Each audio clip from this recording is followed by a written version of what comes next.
Good evening students. हम class 6 का chapter 15 नौका पढ़ रहे थे। हमने पार्ट 2 पढ़ लिया था।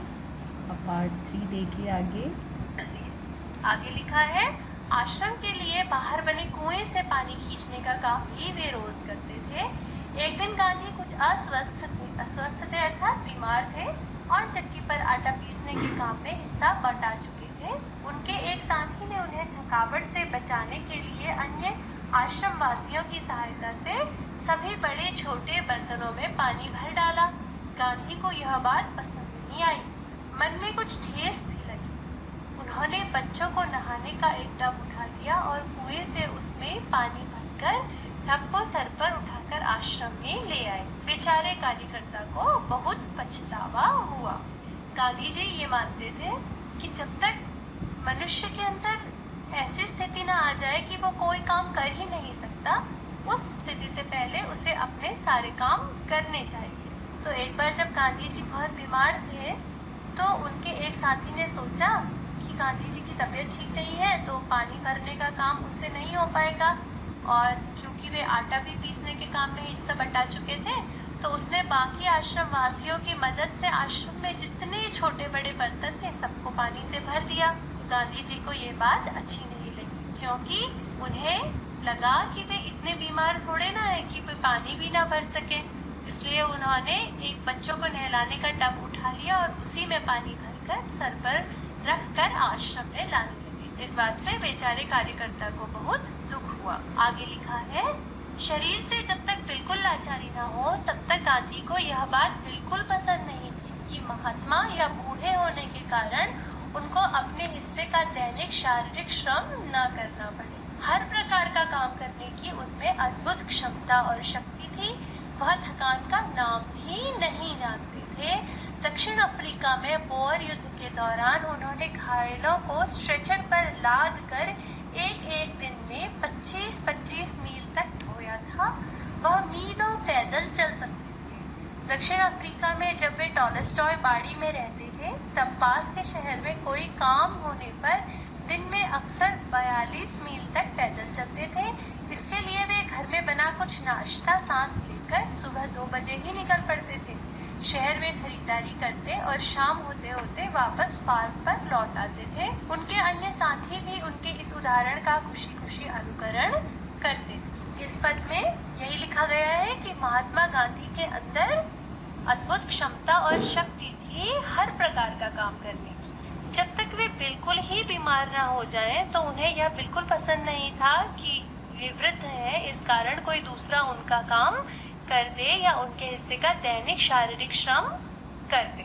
उन्हें यही पसंद था कि वे अपने हिस्से का शारीरिक श्रम स्वयं करें, हर दिन करें। वह थकान का नाम भी नहीं जानते थे।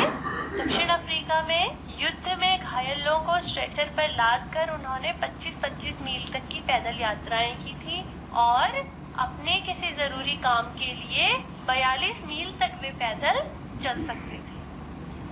आगे लिखा है, एक बार किसी तालाब की भराई का काम चल रहा था जिसमें गांधी के साथी लगे हुए थे। एक सुबह काम खत्म करके वे लोग फावड़े, कुदाल और टोकरियां लिए जब वापस लौटे तो देखते हैं कि गांधी ने उनके लिए तश्तरियों में नाश्ते के लिए फल आदि तैयार करके रखे हैं। एक साथी ने पूछा, आपने हम लोगों के लिए यह सब कष्ट क्यों किया? क्या यह उचित है कि हम आपसे सेवा कराएं? गांधी ने मुस्कुराकर उत्तर दिया, क्यों नहीं, मैं जानता था कि तुम लोग थके मांदे लौटोगे।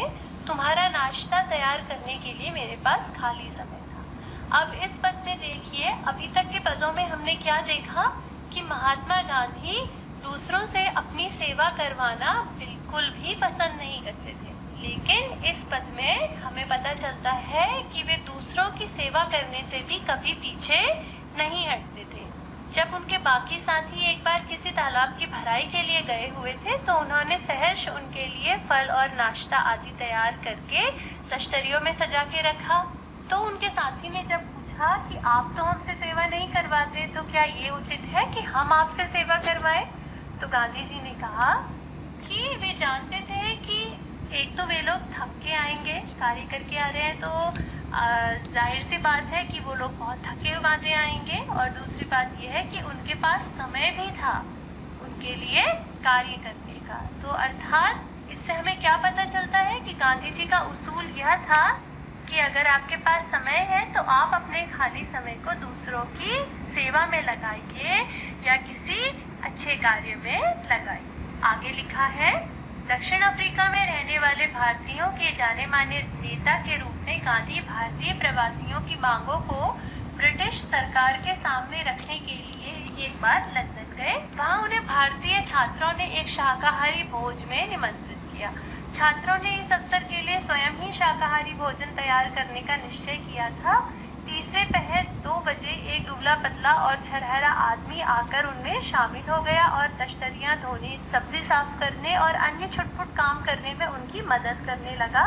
बाद में छात्रों का नेता वहां आया तो क्या देखता है कि वह दुबला पतला आदमी और कोई नहीं, उस शाम को भोजन में निमंत्रित उनके सम्मानित अतिथि गांधी थे। इस पद में भी हमें यही पता चलता है कि गांधी सदैव दूसरों की सहायता करने को तैयार रहते थे।